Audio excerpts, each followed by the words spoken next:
What's up, YouTube? So today I want to talk about how there's a bunch of different varieties of kinetic chains and explain how they can work in different ways. And then I also want to explain how you can, I want to give you the tools to be able to deconstruct and then properly develop or even innovate your own fully effective kinetic chains. So first off, I'm going to address the basic one that I get a lot. People tell me never to do this because they say that I'm not as defensively sound because I'm off balance and because the kinetic chain isn't going to be as powerful. But as for the kinetic chain part, what they don't understand is that it's just a different kinetic chain. So instead of shifting my feet like this, boom, and bringing the hip to drive the energy from here to here, instead I'm leaning and I'm using the chain from here down to here, and it goes through my back up to here, and it goes up and down. Bam! So it's adding gravitational force, gives me reach, and the reason I still use it even though it can put me off balance is because if I hit them, even if it doesn't make full contact, if my arm makes contact, that can save me from falling, and also my leg's going to be further back so they can't grab it in a grappling situation. So let's get to the point about how to, I'm going to show you a couple of different kinetic chains that people don't think of but are totally relevant. Now, for example, this one. Normal step, normal shoulder lean when you're kind of like relaxed but have a little bit of energy and you're just confidently walking at a decent pace and you just like that. Just exaggerate it. That's a pretty good kinetic chain. And it's very similar to the boxing one, except instead of sitting down and projecting with the hip, instead you're stepping forward, shifting your weight into it, and you're basically just using gravity to catch your weight on their face. Yeah, sounds pretty painful. It is. Anyway, so now let's get on to one that seems more difficult to use, right? That one, for example. People are like, well, what the hell was that? You're not planted, you're not grounded. Well, I was grounded for the moment I needed to be. I projected, it's very similar to the other leaning one. I just projected the energy up through here, and then I rotate the hip like a boxer, and then I bring the elbow up just enough to fling my hand back down. Boom. The ballistic jet. The kinetic chain on it is fine. It's more or less the same as a jab, maybe slightly less powerful and less sturdy, but more or less the same. And now you could do stuff like this. Bam! You know, all I had to do, lift the leg while I lean this way, and before I land, bam! Shifting all that weight. That's an equally effective kinetic chain, although the technique itself may not be as reliable. Let's say for kicks, for example. You know, a lot of people use the lightness so that they can bounce quick and boom, they shift, their weight. And that's a good snap kick. That's a good way to do a snap kick, but you're not going to have maximum kinetic transfer. So you could do something like this, where you put your weight on the back foot, and then you just for a second put it on the other foot just so you can transfer, bam. That one's going to be slower, with less reach probably, way more powerful though. So you see, these are all examples of relevant and effective kinetic chains that all have their time and place. So that being said, try anything. Even this is a good kinetic chain. You see how I kind of coiled back? Boom.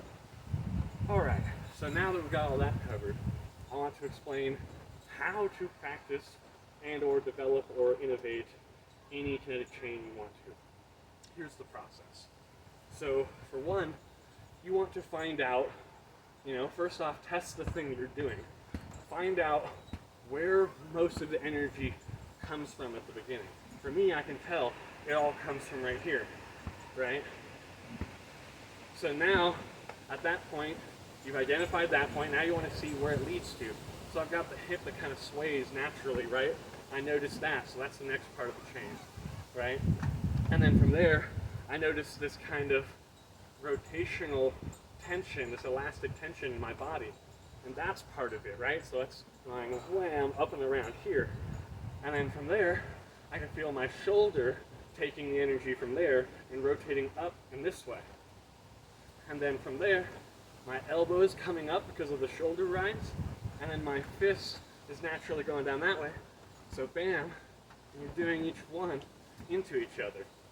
So you isolate where it starts, and you work your way up, and you notice each little bit of tension, each bit of resistance, each bit of torque. Anywhere energy is starting, stopping, or stalling, you want to be aware of it. Now, in order to actually perfect and totally redefine the way that you use these kinetic chains, is once you find that motion, exaggerate it. Exaggerate it. Because when you exaggerate it, you don't have to do this all the time, but you want to do it sometimes, both fast and slow. And the reason is because it, one, makes it easier to do the smaller movements, and like physically, just directly, due to your tendons and physical development. It literally fine-tunes it for you. And the other aspect is your brain connectivity, is that the wider motions you do, the more your brain can manipulate where specifically it goes. So that's why you take that force, right? It's coming from here. With this jab I do, it's coming from here, going through the hip, going up through here with the elastic tension, bringing the shoulder up, elbow up, fist down, smack with like a whip. So bam, you exaggerate it.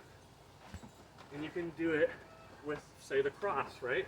And this is also why some of my techniques look stupid when I'm demonstrating how to practice, because I exaggerate for the point of being able to fine-tune later. So let's say the right cross, right? Very simple. Normally you see it performed like that, right? Hip, subtle movement right there, subtle movement there, bam. But how do I practice it? I practice it like this.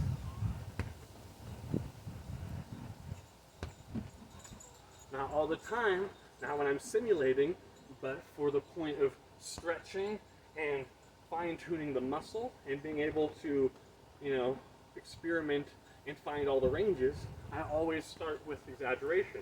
I learned this technique or this concept from Systema, because in Systema they got a hook like this. But how do they teach it? They don't start by showing you that. They break it down and show you how to use the mechanics by telling you to loosen your hand, make your arm just relax, and you only control it with the shoulder and the hips. And then, bam, you solidify the hand on impact. And after you practice that a lot, you bring it in and bring it in, right? So the straighter or the tighter you can make it, usually the better. But like I said, at first, exaggerate it, right? So you isolate components and then you exaggerate the motions.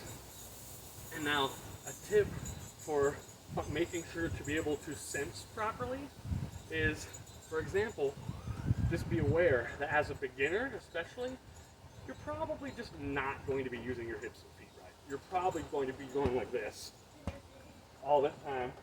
And so you're going to have to find someone who, you have to find instructional, maybe I have one, maybe someone else has one, but you find one that breaks it all down so that you're mentally prepared going into the training, right?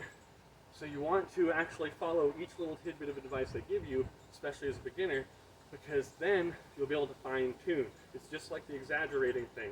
More information, wider scope, more fine tuning. So now you guys understand the range of effective strikes, really, and how to train them.